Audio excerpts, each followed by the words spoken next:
Hi children's, இன்றைக்கி என்ன கதை பார்க்க போகிறோன்னு பார்த்தீங்கன்னா, தேலும் ஆமையும்.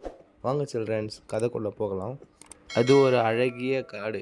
அந்த காட்டில் கெட்ட குணமுள்ள ஒரு தேள் இருந்துச்சு. அந்த காட்டுக்கு நடுவில் ஒரு ஆறு ஓடுச்சு. அந்த ஆற்றை அந்த தேலுக்கு அதை கடந்து போக வேண்டியது இருந்துச்சு. அந்த கரைக்கு போகணுன்றதுக்காக ஆற்றுல இருக்கிற பெரிய பெரிய மீன்கள், நண்டுகள், தவளைகள் இது போன்ற நீர்வாழ் உயிரினங்கள் அனைத்துக்கிட்டேயும் உதவி கேட்டுச்சு.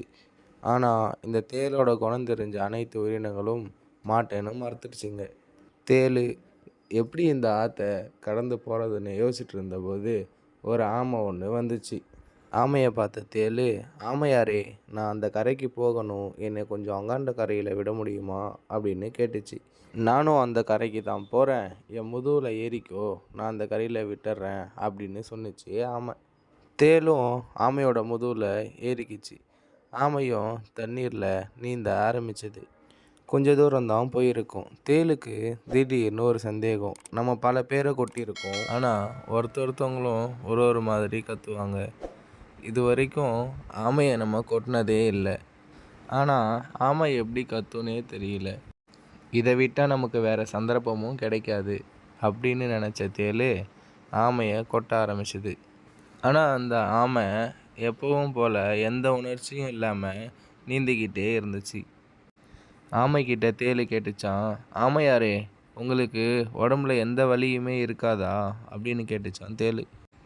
இந்த தேளோட கெட்ட எண்ணம் புரியாத ஆமை, என்னோட முதுகு பகுதி ரொம்ப கடுமையாக இருக்கும், அதனால் எனக்கு எந்த அடிபட்டாலும் வலி தெரியாது.